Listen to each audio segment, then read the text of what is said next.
सूरज, तुम ये गांव छोड़कर जा रहे हो? हाँ भैया, गांव की जो स्थिति है इसमें जीना मुश्किल है। पता नहीं ये अकाल के दिन कब खत्म होंगे। अच्छा भैया, चलता हूँ। आप अपना ख्याल रखना, और हो सके तो आप भी कोई और ठिकाना ढूंढ लो अब।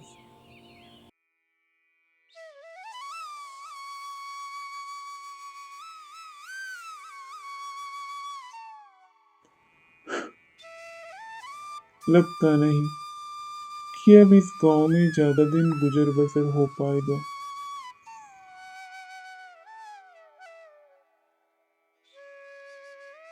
हरीराम काम की तलाश में दूसरे गांव की ओर निकल पड़ता है।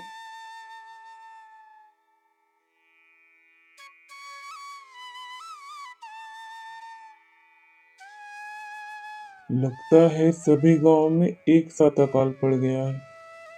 दूर दूर तक हरियाली का नामो निशान नहीं है। अब तो मेरे पैरों ने भी जवाब दे दिया है।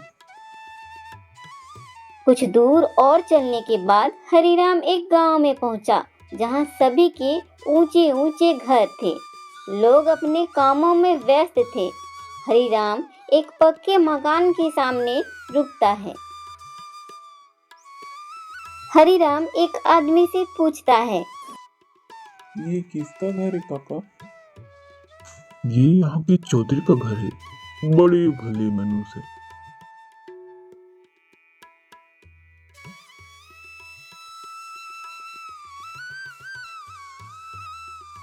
नमस्ते चौधरी जी। नमस्ते नमस्ते। मैंने तुम्हें पहचाना नहीं। इस गांव में नए आए हो क्या? हाँ चौधरी जी, मैं पड़ोस के गांव से यहाँ काम ढूंढने आया हूँ। मेरे गांव में अकाल पड़ गया है।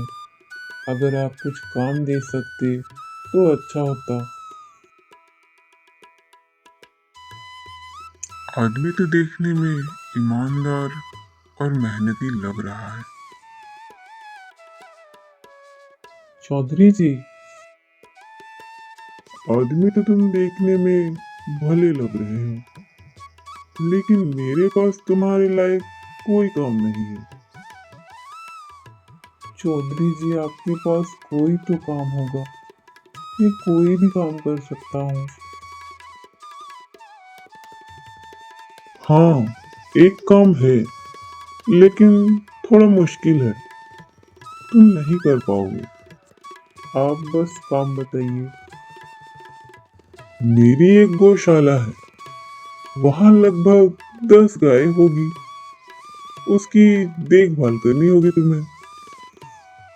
थोड़ा मुश्किल काम है, पर मेरे पास कोई चारा भी तो नहीं है। कर ही देता हूँ। जी हाँ चौधरी जी, मैं ये काम करूँगा। तो तय रहा, कल से तुम यहीं रहकर गौशाला का काम करोगे।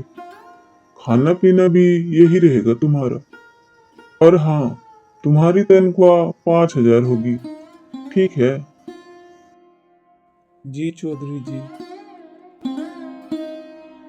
हरीराम सुबह उठकर गौशाला साफ करता, गायों को नहलाता, चारा खिलाता, घास देता, दिन भर उसकी सेवा करता और रात को खाना खाकर वहीं सो जाया करता।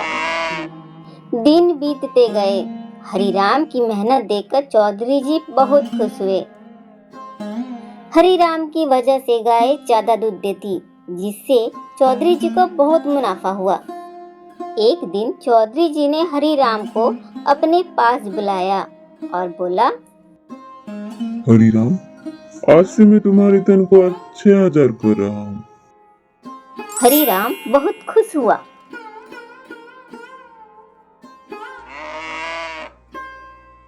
हरीराम, थोड़ा आराम कर लो। बहुत मेहनत करते हो तुम। थोड़ी आराम कर लोगे तो थोड़ी थकान दूर हो जाएगी तुम्हारी। जी चौधरी जी। आज से मैं तुम्हारी तनख्वाह 7,000 कर रहा हूँ। हरीराम बहुत खुश होता है। महीने बीत गए। हरिराम ने कुछ पैसे इकट्ठे कर लिए थे, जिससे उसने एक छोटा सा घर बनाया। कुछ समय और बीता। हरिराम ने उसी पैसे से कुछ आभूषण बनवाए, लेकिन गांव में चोरी की खबर सुनकर हरिराम डर गया और चौधरी जी के पास गया। चौधरी जी, मैंने मेरे पैसों से कुछ आभूषण बनवाए हैं, लेकिन गांव में चोरी की बात सुनकर मुझे डर लग रहा है कि कहीं मेरे बरसों की मेहनत पानी में ना चली जाए।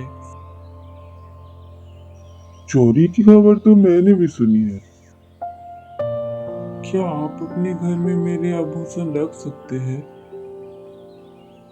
अरे नहीं हरिराम, चोरी तो मेरे घर में भी हो सकती है। ऐसे में मैं तुम्हारे आभूषण कैसे रख लूं?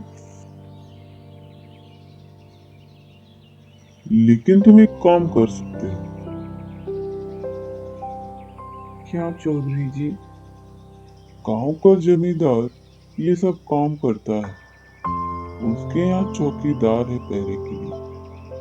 तुम अगर चाहो तो अपने आभूषण रख सकते हो उसके यहाँ।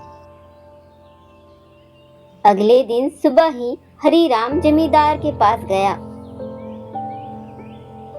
तुम कौन हो और अंदर कहाँ घुसे जा रहे हो? मुझे जमींदार साहब से मिलना है। मुझे चौधरी जी ने भेजा है। ठीक है, तुम जा सकते हो।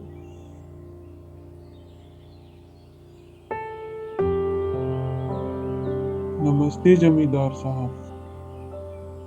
तुम कौन हो और यहाँ कैसे आना हुआ?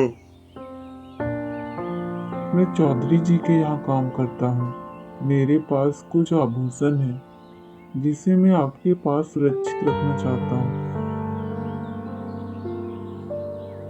मुझे चौधरी जी ने ही भेजा है। जमींदार मन में सोचता है, पोटली तो भारी लग रही है। अच्छी खासी रकम आएगी इससे। हाँ हाँ ठीक है, पर मेरे यहाँ सुरक्षित रखने के लिए मैं इसके 2000 लूंगा। मंजूर हो तो बोलो। चोरी हो जाने से तो अच्छा है मैं इसे ही 2000 देकर चिंता मुक्त होकर अपने आभूषण यहीं रखूं। हरिराम मान गया और अपनी आभूषण की पोटली जमींदार को थमाकर चला गया। जमींदार मन ही मन बहुत खुश हुआ।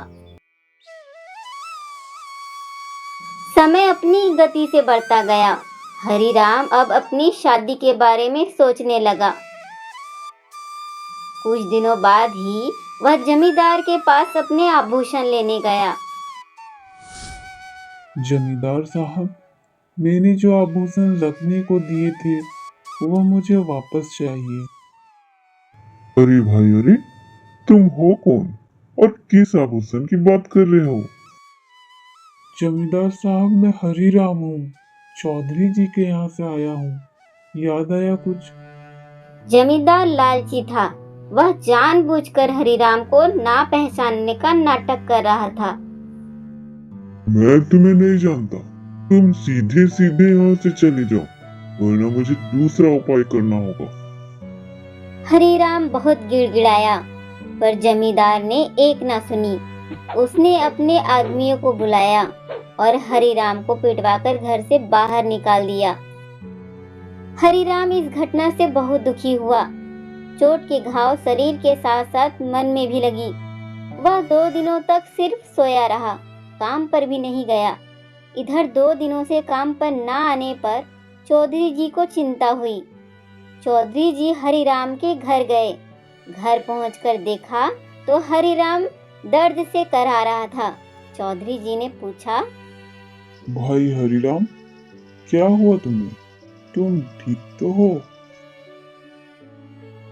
चौधरी जी, वो जमींदार साहब बेईमान निकले। उन्होंने मेरे सारे आभूषण हड़प लिए। चौधरी जी सब कुछ समझ गए। उसने हरिराम के कान में एक योजना बताई। अगले दिन चौधरी जमींदार के घर गए। लो भाई, इस बैग में बहुत सारे पैसे हैं जो मैं तुम्हारे पास रखना चाहता हूँ। तुम तो जानती ही होगी कि गांव में चोरी डकैती कितनी बढ़ गई है और मैं व्यापार के सिलसिले में शहर जा रहा हूँ, इसलिए इसे संभालने की जिम्मेदारी तुम्हारी। इतने सारे पैसे देखकर जमींदार के मुंह से पानी टपकने लगा। हाँ हाँ चौधरी जी, क्यों नहीं।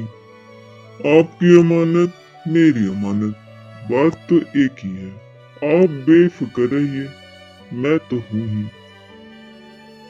तभी हरिराम को आते देख जमींदार ने सोचा, ये तो फिर आ गया। आओ हरिराम आओ, ये लो तुम्हारे आभूषण। और पैसे देने की कोई जरूरत नहीं है, घर की ही तो बात है। हरिराम चुपचाप वहां से चला गया और तभी एक आदमी चौधरी जी के पास आया और उसे कुछ बुदबुदाकर बोलने लगा। क्या हुआ चौधरी जी? अरे भाई, अब तुम्हें मेरी अमानत संभालने की जरूरत नहीं है।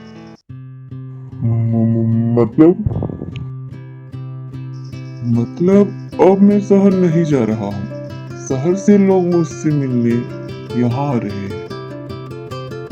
अच्छा, मैं चलता हूँ। ऐसा बोलकर चौधरी जी बैग लेकर चल दिए। जमींदार हाथ मलता रह गया। ये भी गया और वो भी, हाय रे किस्मत। बुरे कर्मों का नतीजा कभी अच्छा नहीं होता। हरिराम की शादी हो गई।